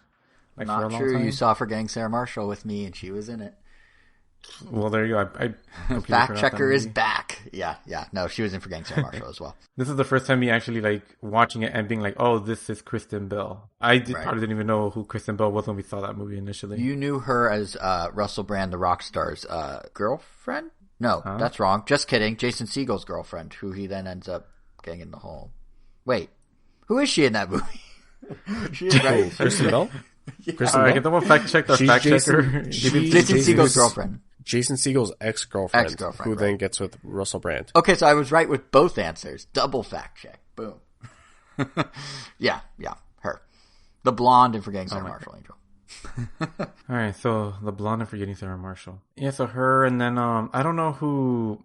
Well, I'm forgetting like their live action names. Their real life names. But the person that plays Tahani, I know she's the host of the pain index, the suffering index, misery like index on TBS. The misery index. Jamila Jamil. That's what you're thinking of. It also has the joking brothers or the joking friends. No, those guys are on True TV, but they do sometimes show up on that show, I guess. The prank friends. And you're thinking of Impractical Jokers. Man, I'm really Impractical Jokers. Well, that's not me just like. Well, that's not me claiming it to be right. That's just me guessing incorrectly. Yeah, Impractical Jokers. But yeah, even her, like, I like became a fan of like her, like, by the end of the show. Or the character that plays Jason, or I guess the sentient, all-knowing machine, I guess. I don't know. Even, I think this show in particular made me a bigger fan of, I don't know his name in the show, obviously. I mean, in real life, but he plays in Brooklyn Nine-Nine, Holt's husband. Oh, I don't know his name either, but I know who you're talking about. Kind of, he was also a lawyer in, brown/redheaded guy with a beard. He's white guy, a little older. Beard, no. Well, he definitely doesn't have a beard. He's pale. And he also played a lawyer in, that one show, Parks and Rec. The lawyer that was representing against, wow, I forgot but the whole Tom's Yeah, we're Closet talking about thing. the same guy. I should rephrase. He doesn't have like a thick beard, but he has like a 5 o'clock shadow situation often in these things. Maybe. But, perhaps? But yeah, Mark like Evan he was Jackson. Also, like, I looked him up while we were talking. Mark Evan Jackson. Well, he also does like a really great performance. Like, I don't know, everyone in the show, like, I thought was just great. And they kind of fit, I don't know what it is sometimes, like, even when, like, I know, like, characters are, like, bad or, like, just straight up, like, terrible people, sometimes, like, something about them, it's just, like, either likable, I don't even know if likable is the right word, but, like, you just want to know more about them and you just, like, I guess I'll say they click. So, probably, like, the best example I could give for that is, like, I started watching Schitt's Creek, and I'm, like, 8 episodes in, and I still don't really like any of the characters except for American Pie Dad. He's probably the most likable one. Eugene Levy. So far. Oh, that's Eugene Levy? I know the name. And his son is actually his son in real life, Dan Levy. Take the Chevy to the Levy. Yeah, that makes sense. Yep. I mean, no, but... So, yeah. Do you think they cast him in American Pie because of that lyric? Because the song's American Pie. Think about it. Oh, I didn't know that. Well, anyway, yeah, he's like, I find him to be like the most likable character. Everyone else, I don't know, I can't seem to find myself to care about them, or... I will have deeper thoughts on Schitt's Creek as I get through it, but what I'll tell you is they become likable over time. Yeah, I mean, the only reason I'm not like, oh, this show sucks and I'm going to give up on it is because, like, I know I've been through this kind of feeling before, especially with that other show people seem to like, Parks and Rec. Like, a lot of the characters in the first season weren't very likable, like Andy. Even if, like, he did show pretty sudden growth, like, between, like, pretty much after meeting April. Well, regardless, like, eventually, like, he became a character I liked versus someone that I was like, But, I don't know, I felt like in The Good Place, like, I almost, like, instantly, like, just wanted to know more about everyone and cared about all the characters. Like, there aren't many shows besides, like, that one, and I don't know, maybe, like, Breaking Bad is kind of a weird, different situation, because he started off as, like, a, you know, like, a good guy character that you kind of sympathize for him first, and then you're just kind of, like, caught up in the chaos with him. The Good Place definitely just was great for that. Or, yeah, great to me for that it just had a very likable cast. But then there's just, like, another reason why, like, I guess I really like the show. And for that, I'm definitely going to have to go into spoiler territory, so... Before I leave, I'll leave you with a fun fact as the encyclopedia. Do you know why Andy felt so weird in season 1 of Parks and Rec? Because they were going to write him off. He did know. Yeah, he was originally going to be why wouldn't I know? Yeah, good point. He originally be a guest character, and then they liked him so much they kept him on board. Really? He was not. Yeah, he was not part of the original cast. Oh, yeah, because the first season I had like special guest Andy or something like that. I mean, special guest. Yes, it put his character's name as the special guest, correct? Yeah, he wasn't Pratt, like a star. Andy. Yeah. Well, I think they decided during season 1 to just keep him on. Yep. Oh, okay. All right. Anyway, that's my parting shot. Someone let me know when I can come back. I have a weird feeling no one's going to tell me. So if this is it, it's been nice, listeners. I'll miss you all. Let me know when to come back. Yeah, you guys are seeing them. No worries. All right. Gonna wait for now that nerd's gone, let's start the real podcast. Am I right? I was gonna say let's just add like a few extra topics and just just not keep it have. going like Yeah, that. Or just not call him back. I mean, he literally has no way of knowing. He might not true. even listen to this later. Yeah. But I guess everyone else Uh, is, so we're kind of just like killing time at this point. So at the very least, first yeah. I'll get out of the way the spoilery thoughts, and then if there's anything else that we want to get out of the way now, well, Jason's not here, then we could cross the bridge when we get there. Yeah. So even if you know the spoiler, I still think the show's worth watching. So I mean, I feel like you would enjoy the show, Kevin. I saw the first 4-ish episodes, but I do know the twist at the end of the first season. Oh, okay. So from there, I think knowing that twist, pretty much, I think that's like the only big one, like the only big. I mean, everything else just kind of escalates in interesting ways. But that's Right. kind of the thing about the show. Like every season is Well, pretty much I completely don't different from think the you last, which is kind of great. unless I spaced out, I don't think you've explained what the good place is. Oh yeah, that's right. Yeah, because even that, like, I don't really want to talk too much about with someone that wants to watch the show, just Hmm. because, Well, like I we're in said, the spoiler less you know, the territory now, better. so Yeah. yeah. So essentially, the good place is Eleanor Shrupp, Kristen Bell's character. She dies at the beginning and goes to the good place, and um she meets the architect played by Ted Danson, and he told her like, "Oh, welcome to the good place. This is paradise." And he's showing her around, and everything is perfect. And he starts showing her her home and introduces her to her soulmate. But then, as things progress, she starts to realize that they have the wrong Eleanor Shroop. That there is an Eleanor Shroop, but the other one was a humanitarian. She volunteered in like third world countries to help feed the poor, and she was pretty much like a Saint Mary. And it's pretty obvious to her that she doesn't belong there either because she was a pretty shitty person on Earth. Like she would cheat on her boyfriend, cheat on like just be the worst friend, be a terrible employee, be terrible to humans, like to other people in general. And it's her trying to not get caught, essentially, like trying to make herself good enough to be worth it of being in the good place. But you start to realize that things are starting to be not what they seem because they start realizing that two of the other main characters also clearly don't belong there because one of them, Jason, he in the beginning he appears to be a monk that isn't supposed to talk whatsoever at any point, but he kind of figures out that Eleanor isn't also supposed to be here, so he reveals himself to her that he's like some party boy from Florida that just straight up knows he shouldn't be there because when he arrived at the good place, they mistook, or kind of the same thing as Eleanor. They asked him like, "Oh, so you are this monk?" And then he's like, he didn't know what to say, so he just took a vow of silence, and that's just kind of how he got away with that. But as Kevin alluded to, at the end of the first season, you find out that that's actually the bad place. So all these people were never in the good place to begin with. This was all pretty much just like a carefully orchestrated, like, I guess, torture device to just keep them stressed and having anxiety like the whole time because Eleanor would obviously keep trying to make herself feel good, but since that's pretty much what they were planning, they would just keep finding ways to continuously torture her, especially having to watch the back of these other characters that could potentially like ruin the suppressor because his character, who happens to be named Jason, he is about as smart as, I guess, like Patrick from SpongeBob. So as well-meaning as he is, he sometimes does things that could potentially get them all in trouble. But yeah, towards the end, you have the four, like, I forgot the name of the character that Jason said from the Misery Index, but him and Chidi, I don't know if the Chidi character is known for anything else because it's definitely the first time I've seen him. He was in Midsummer, that horror movie from Oh, Midsommar? 2024. Yeah, Midsummer.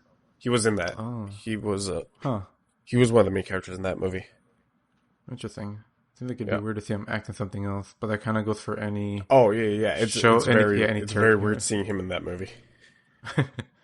Especially because in the show he's like a very anxious person that can never make any decisions, but he's an ethics professor, so he's been studying and living his life about learning about morality and what to do and what not to do to be the best kind of person, but he can never apply them because he's just so indecisive that he ends up just like, instead of telling the truth, he'll just make up a lie so that not to hurt someone's feelings, and it ends up getting worse. That's and why that's he's why in he the ended bad up. place. Yeah, Yeah. even though he clearly seems like someone that at first thought like, oh yeah, of course I'm in the good place. I'm an ethics professor. Why wouldn't I be? But turns out he was like probably one of the worst ones for that case. But yeah, so the point is, every season just has like this kind of drastic new arc that just makes it really interesting.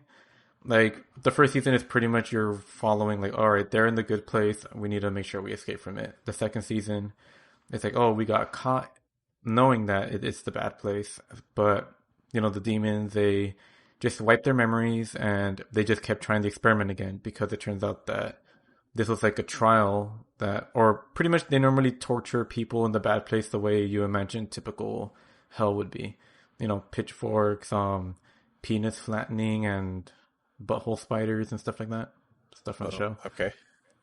Yeah, they made them bigger this time apparently. But but yeah, but the Ted Danson character, he was kind of tired of that old system and he wanted to try something a little more like in depth or just like get into like the psyche more instead of just physical. Yeah, a little more pain. psychological. Yeah. So he created like this hell, I guess, where these four people would be torturing each other unknowingly for all of eternity. And he had to essentially prove it to like the higher ups that it was going to work. But since they found out it's a bad place, he's like, all right, let me try again. So he tries again. And the second season is pretty much just how the characters are able to get past their mind wiping every time by dropping themselves hints and just trying to break out of that cycle, essentially.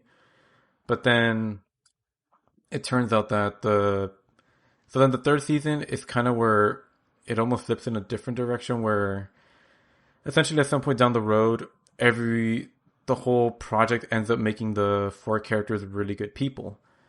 Cause, like they essentially lived like 800 lifetimes, like pretty much like trying to become good to get out of the bad place, realizing that they've been pretty bad people on Earth. And I don't know, it's pretty great in that sense. Cause then they actually end up going back to Earth and it's kind of a second trial for them to see if like the experiment, I guess, ended up working in the sense that it makes people that deserve to be in the bad place actually end up in the good place. And, probably like one of the bigger twists later that I also found kind of interesting is that because a lot of it seems pretty applicable, but I mean, I don't know, it's obviously not because we don't know what happens after you die. And for a show that's about the afterlife, it's probably the least religious show I've ever seen because they never make any mention of any religion. They literally just call it the good place and the bad place and demons, but or good place architects. Like they try to. It seems intentional that they try to avoid any kind of vocabulary that would insinuate that. But long story short, you find that the system has just been like pretty much messed up for like centuries. That like literally no one has been going to the good place for a long time. Because essentially there's a point system and back then it was easier because a good deed could be something simple. It's like, all right, you pick some apples and you give them to like charity. All right, cool. But then it's like, oh, but in the 21st century, like, oh, you bought some apples and gave them to charity. But it's like, oh, but these apples were manufactured in like some place that wasn't organic or something and they use these other chemicals. And so by purchasing them, you're actually hurting the earth. So you like, like even if you're doing good things like, oh, you're buying flowers for your mom. It's like, oh, because these flowers were cut down. Like, there's so many like nitpickiness now that, like, you think you're doing something good, but in reality, you're doing more harm than good. Or that's what the system dictates. So, the third season is pretty much just them trying to figure out a new system, and they essentially have to end up doing their own project of the good place with other people. And I don't know, even when they get to the good place, ultimately, like the ending just has I don't know. Like I mentioned earlier, it's a very introspective show. Like I feel like it really makes you think about kind of like I know I said I wasn't going to mention it, but like like our time on Earth is like not that long here, so you kind of want to make the best of it. Like it really hammers home, and it really makes you think about like, man, like am I making the best choices with my life? And not even so much like career wise or like whether you're like spending the right amount of time being quote unquote productive. Just like whether you're like spending a good enough time not thinking about just yourself and being like selfless from time to time. And or how your actions like impact others. Like it's I don't know. I never really had a show that could both like make me laugh as many times as it did, but also have me just go on like profound like I guess like soul searching, like walking thoughts. Right. And yeah, I just love that it just made me think like philosophically about life in ways that I didn't really think about. Just it's crazy, and also like the version of the afterlife that they picture is also like pretty cool. Like even when they get to the good place, like it turns out that that whole area is also kind of messed up because you're essentially stuck there for our eternity, and since you could literally do whatever you want, everything gets old really fast, and then everyone just kind of becomes like a glazed over like zombie person that like yeah, just because they've done everything, there's nothing else they know what to do. But you kind of realize that what gives life purpose is the fact that you will die at some point, or the fact that things will end. Because like again, because things don't. We're not here for that long, so Sure. Like if you knew you had all of eternity to do something, you probably wouldn't enjoy something as much, or like a vacation or something. And they find a solution for that. Twilight Zone episode about this. Oh, I think yeah. It's like, that one that we the guy saw dies in Austin in Vegas. With, in Austin. Was it Vegas? I think No. it was I think you're right. No, I think you're right. Nigel's. It's in Austin. Yeah, because the guy like he doesn't realize that he died, but he thinks he's in heaven, and he's like, oh, I could gamble all I want. He's like, he has all this money, he has all like the women, he has like whatever, everything like his desires were all met. But there was literally nothing he could do with it because he was just he got over it and he couldn't escape from it, and eventually it just became torture. And yeah, so they find a way around that, and I don't know, definitely makes you I guess appreciate life and maybe not be as like not think about the afterlife as much, or at least like in as much of a negative light, because death is scary and it's something that we all have to deal with eventually. But it's nice to have a show that kind of gives like a lighter spin on it. So yeah, that's The Good Place. Definitely one of my favorite shows of this year. At least it's definitely one of my favorite live action comedies or just shows. Like I would definitely put it up there with like Breaking Bad for myself, or Oh, interesting. I didn't know that you liked Breaking Bad that much. oh, I really love Breaking Bad. I almost bought a 1/6 scale figure of the Walter White character. Oh wow. And I'm rewatching the show again with Jason because I didn't mind rewatching it, but that's obviously not going well because he doesn't finish anything. Right. Well, I can't blame this one. It's just like our schedules, both of our schedules just kept getting busy that it was harder to watch like a 1 hour long episode like every once in a while. I mean, that's why like I just stopped watching BoJack with him just because I told him he's better off just watching it himself, and I still don't think he's finished it. Remind me to ask him if he finished BoJack yet. But yeah, and as far as comedies go, I mean, I really enjoyed the type of humor in it because I mean it's very cartoony because I do love my humor kind of more on the wacky side, but I don't know, it has to be handled. I don't know, like with enough restraint, I guess. Yeah, like it can't go too over the top. Yeah, because otherwise it just gets cringy, and yeah, like I don't know, like these characters, like like they start off bad, but by the end of it, they're really good people, and it's kind of the opposite of like Always Sunny, where those characters are pretty terrible people and they never really get better, but they just stay jackasses but for the entire show. Exactly. Yeah, but I love all those characters. Like they're just funny, and like what I think that's like kind of what I meant about like Schitt's Creek, where like I know these characters are terrible people, but I like watching them so far, or like I enjoy like every moment they're on screen, and these other people so far in Schitt's Creek are like I don't know, like I know they're bad, they're mean, but I don't really. They're not. I guess they're just not as entertaining to watch so far. I don't know, but they are getting more and more characters that are more interesting. But point is, Good Place up there with some of my favorite shows. Live action, I guess there aren't too many that I would be like, I freaking love these. But Good Place, Breaking Bad, and Malcolm in the Middle are the only shows off the top of my head that I would be like, these, like I love these shows. And I rewatched Malcolm in the Middle in its entirety, I think last year. Because I think it was on Netflix. Whenever it was last on Netflix. I don't know if it's still on Netflix.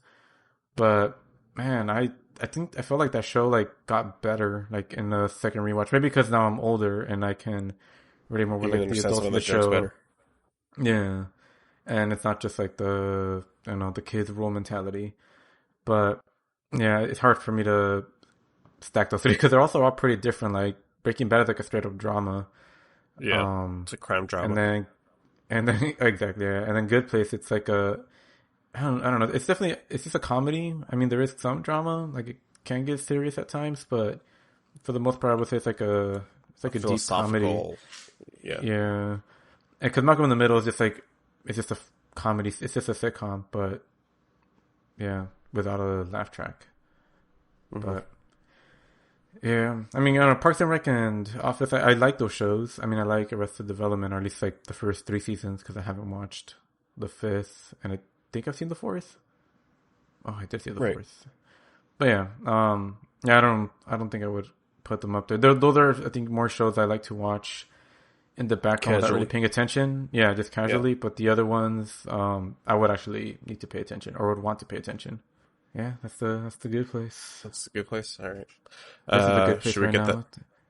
Yeah, this is a really nice place. There's no. It's great not hearing. I'm kidding. We love Jason. Should we get that guy back in here? Yeah, I guess send it the message. You know what's funny? I actually started a book club with that creature. A few, maybe over a month ago. Or no, I think it was this. I don't remember when it was, but we're trying to actually finish games more, and we've been doing a good job of that by playing Torchlight 3 like every Monday. But I'm like, hey Jason, maybe we need like a game that like we're keeping tabs with. That I'm here. I'm here. Are you about to diss me? You could have waited and found out. I could have, but... And so like I really wanted to like find a game that like we could kind of play and keep track of, and it would also like make me also make time for the game, and specifically Paper Mario, just because I don't know, like it's hard to like schedule games in. Like it's easier to schedule in my multiplayer sessions, like Monday Torchlight night, Wednesday Splatoon or Rocket League, and then Saturdays and Sundays is like my Final Fantasy 14. Fridays is my movie night, so don't really play many games then. So the only time I really have to play is like Tuesdays, which has become Smash Brothers night with others and with some friends, and I guess that only leaves me Saturday to play like anything else. And usually, I guess sometimes we'll end up having like a big group game night. So I wanted to find a game that I could play at the same time as Jason, that we could just coordinate around that. And if I know he's playing it, or if I know I have to reach a certain goal, like right now we're doing chapter by chapter. So I finished the first chapter, which means I'm not going to play until he's done with that next chapter. And I know when he's done with the next chapter, it will make it easier for me to find time to work it into the schedule, so it's not as intrusive. And I know we started a long time ago. It's like a gaming book club. Since it was like the beginning of, I guess, the middle of September. I guess it's been a month, because I think that's when the game came out. I don't remember when the game came out. September 15th? The game came out in July. Oh my gosh! But we talked about this about a month ago. So yeah, about a month ago, I told him like, all right, let's do this, and then he seemed down. And guess how much he's played in a month? Video games in general? Video games in general? No, Paper Mario. Paper Mario. Well, to your point, haven't touched the freaking game. To your point, there's a lot of game nights and other things. I don't know. You could have been playing it yesterday and playing instead of Mario 35. You don't know me. You're literally just in your room with the lights off the whole time. Mm-hmm. And then you boot up and you read Twitter, or you download Twitter, or whatever it is you do. And and then you just go on forums to look for app or Nintendo leaks and sales numbers. And then I shut down for the day. Yep. And then I boot back up the next morning. Yep. I am a robot. So we'll see. Well, the goal was to at least try to get them to be a long single player game, but it might be years, so we'll see. There was no time limit on this. You specifically said if it takes years, that's fine. When we first pitched, I know that's where you made the mistake. That's what I say. So you don't feel any pressure, which might hopefully motivate you, but it seems to have backfired. Or I just had stuff going. I do want to do it. I do like the idea of a gaming book club, essentially, which is what this would be. So. They'd have to be Switch games. What? It would have to be Switch. It'd have to be Switch games. Yes, yes. Or Apple games, I guess. Yeah, I don't even play much on my iPhone, but yeah. All right, well. You do have an Apple TV, though. No, yes, I do. Apple Arcade is an option. Correct. Interesting. Looks like someone's going to be playing Genshin Impact pretty soon. Ooh, that game does have multiplayer, apparently. Would be fun. It does? I won't force you guys into getting into that. No, I want to focus more on Final Fantasy 14 if I'm going to play any kind of online MMO. Yeah, no, I get that. I get that. I guess switching from something very, I guess, sunshiny? Would you describe I would say so, yeah. The Good Place as sunshiny? I mean, there's literally no cursing in that show. Oh yeah, going to something that's all expletive filled as crazy. I just finished watching everything that's available for The Boys on Amazon Prime, which is literally just 2 seasons. It wrapped up its 2nd season last week, and man, I think that show's great. I think it's amazing, not in the same way that I would say a Breaking Bad or the early seasons of Game of Thrones amazing. It's not like prestige TV as that a run of shows was considered. Like, Mad Men, Breaking Bad, Game of Thrones. What else was like House of Cards? The early seasons of House of Cards. Kind of, yeah. Like, these were considered prestige shows. I think it's not even a guilty pleasure because I think it's very well made, well produced. But I just think it's great. I'm a huge superhero guy, I guess. My Hero Academia, love it. Marvel Comics, the MCU, love it. We've all seen or read those what if superheroes were real, like, tropes, right? But I think this one puts a unique enough spin on it that it's interesting because on top of that they add like a layer of social commentary that isn't really found in much superhero stuff. So in this world of The Boys, superheroes are real, but they're pretty much like corporate owned. They're like marketing tools, I guess. One of these corporations, Vought Industries, has the rights to the Seven, who are seen around the world as like Earth's greatest superhero team, like the Justice League, I guess. Yeah, basically, like they're a straight up parody of them. I just love that Amazon produces the corporate-owned superhero show. Like, how fitting! Oh yeah. So, like I said, they're very much corporate-owned. They have like each of the Seven have their own like movies that they play themselves in, and they're pretty much like propaganda for the superheroes. Yeah. And like in the first episode, you learn, it's pretty much revealed that they're all terrible people. Most of them are terrible people. Like, you have Homelander, the leader of the Seven, who is like the Superman type superhero, who he's just like a psychopathic narcissist.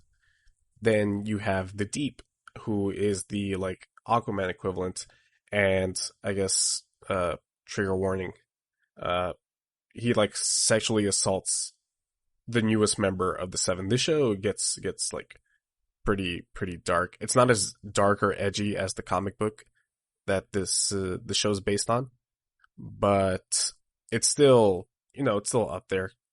And it's weird that Amazon, I feel like Amazon Prime would try to be at least family friendly, but this show still goes some places. Like the first episode starts with the main character's girlfriend literally getting obliterated on the street by the show's Flash equivalent. Within like the first 5 minutes, he just runs into this girl, and she becomes nothing but like a huge, I guess, burst of blood and organs. And like, it's funny because the main character, Huey, like he's like holding his girlfriend's arms. That's his name? But it's the still dude with the beard? No. So there's a word for shows that have two main characters. I think it's called deuteragonist. No, deuteragonist. I think it's like DUE deuteragonist. No, I don't know. But he's one of the main characters. Who you're thinking? That butcher one. Yeah, that's where the boys come in. So Carl Urban, who I guess probably best known as Bones in the Star Trek reboot, like, movie series. Mm-hmm. And he was also Dredd, which I love that movie. That movie was so good. I don't know if you guys have ever seen Dredd, the Judge Dredd movie, but that movie's awesome. The most recent one, yes. Yeah, I love that movie. He plays the leader of the boys, Billy Butcher, and he pretty much recruits the main character, Huey, who's played by Jack Quaid, who looks exactly like his dad. I can't not see Dennis Quaid whenever I see Jack Quaid. What is he known for? Dennis Quaid or Jack Quaid? Either, because I don't recognize the name.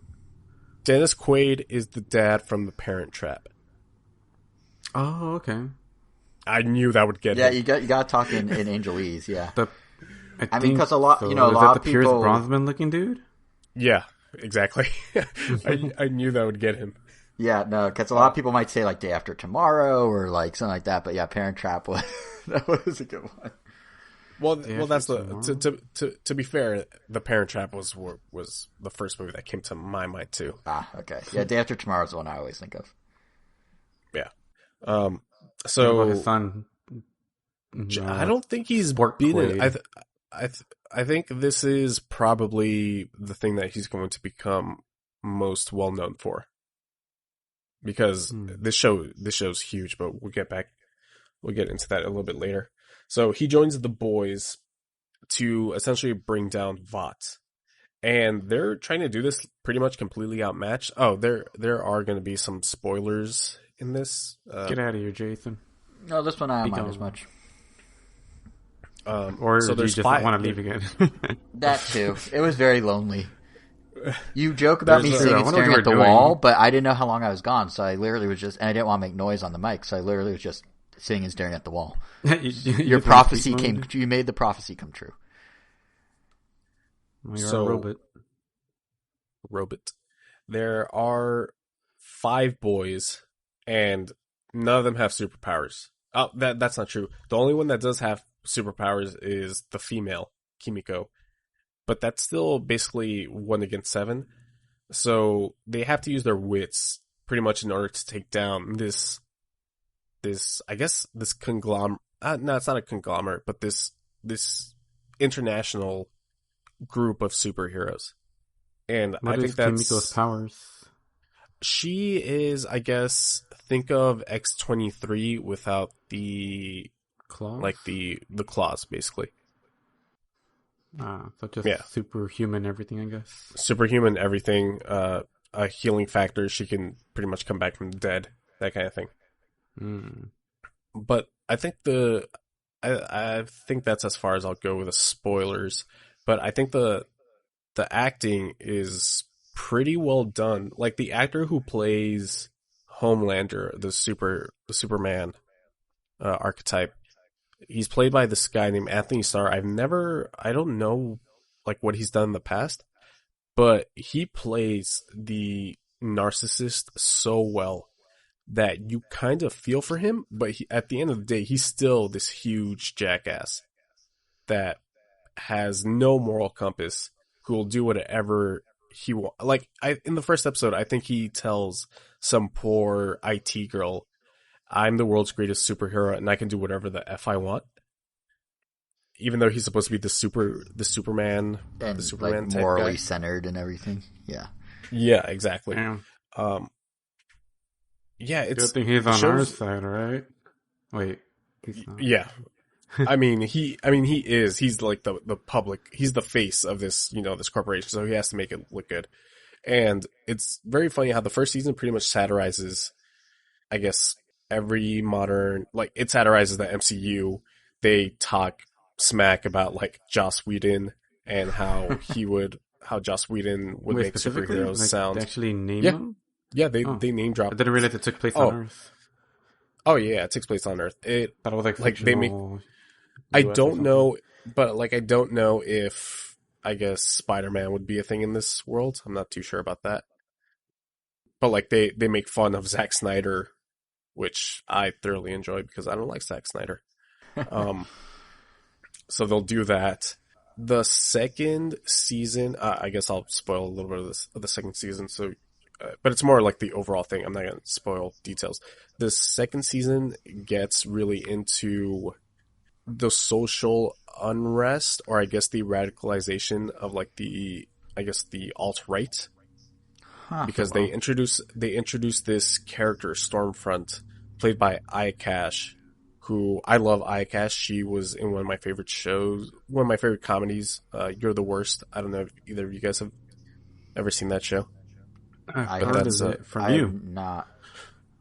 Yeah, I love that show. And she's great in that too. But she plays Stormfront, who is sort of this superhero with electric powers who uses social media to her benefit. So like if something negative comes out about her, she will just say, "Oh, it's a deep fake," And that's how she uses social media to radicalize all her fans, essentially. And the show takes an interesting turn in the middle of the second season, and how the boys then have to deal with that. At the end of no, I'm not even gonna spoil that in the second season, but I just think it's really well done. The effects are what they are. That's a. But there's a lot of fun moments. At one point, Billy Butcher uses a baby with laser eyes to like blow someone's head up.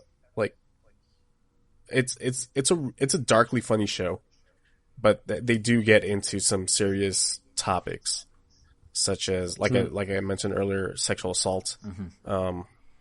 Racism is in there every now and then. But yeah, I'm having a lot of fun with the show. I don't know where they're going with the third season, because the second season actually wrapped up pretty nicely. Like if that was the series finale, I'd be like, "Oh, that was really? A good run." Huh. Yeah. But they've already confirmed the third season. No surprise there, because this show's a huge hit for Amazon. It's their biggest. They already have a spin-off in the works.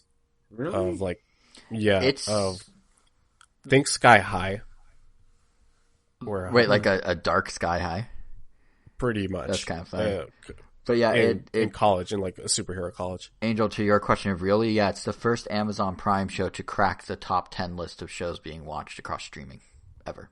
That way, I guess they came out with Carnival Row and this at the same time. They were hoping one of them would stick, because I haven't really. Well, I think they wanted both to stick. Carnival Row kind of bombed. I think they wanted both to stick, but it was part of a big push. Just there's a huge push by Amazon a couple years ago to start doing higher production, bigger. Like when Amazon started showing up at Comic-Con, that was that year. It was part of the same thing. They just were like, we need to be a Netflix contender now. So, and the boys just happened to be the one that clicked. Well, yeah, because of course, like who doesn't like superheroes? Yeah, I'm sure. Well, Martin Scorsese, but yeah, Martin Scorsese definitely doesn't. but cinema. My Hero Academia is like one of the biggest animes. The MCU is the MCU. It's this. Mm-hmm. So, of course, it made sense that the boys would hit the way that it did. I don't think anybody thought it would be this dark, though. And like I said, the comic, I feel like the comic is just edgy for edginess sake. Yeah. And this is from the same mind that brought us Preacher, which I saw the first season of Preacher on AMC. That was produced by Seth. Yeah, they both are. Yeah, they're produced by Seth Rogen and Evan Goldberg. They're Point Grey production company. Yeah. Yeah, so I mean, what's the name of the guy? Garth Ennis. I think it's Garth Ennis. Garth Ennis, the writer of both of these comics, and Preacher never got edgy. It was very violent, but I don't think I would ever call it edgy. This show is edgy enough to be like, oh, okay, but it never goes over the top. Which I've seen some of the scenes in the comic books, and that's like almost way too much for me. It's almost the comic is almost nihilistic to a fault, I would say. But the show does have some self-restraint, which I'm very happy about. Like I said, the show's funny. It does tackle some social themes pretty well, but I just think it's a great spin on the what if superheroes were real, because I do believe this is how it would happen, that superheroes would have to be, corporate owned to a degree. It's almost like that thing that happened in a Civil War, where But I guess that was the government trying to control the superheroes. But this is just this huge media company controlling these superheroes. Which makes it so ironic. I know I already said, but it's so ironic to have all the streaming services. It's Amazon that's producing this. Yeah, but Amazon fitting. doesn't care. Oh, of course Amazon just wants the money, which I guess that's what Vought in the TV show also wants. But I can't wait for season 3. I'm really excited to see where they take the show. I definitely need to start watching it. It sounds up my alley. I mean, I like pretty much everything Seth Rogen and Evan Goldberg touch, and this, like the premise and everything, sounds really good. I should start. Yeah, I think they were supposed to direct the first episode, but I think due to scheduling issues they couldn't. So they got Dan Trachtenberg, who I guess most famous for 10 Cloverfield Lane. I love that movie too. So he directed this? The first He one? directed the first episode. Oh, yeah. I really like 10 Cloverfield Lane too. Yeah. So, yeah, that's the boys. If you're into heroes, into superheroes, watch it. But there should be warned about some of the content that's in there for sure.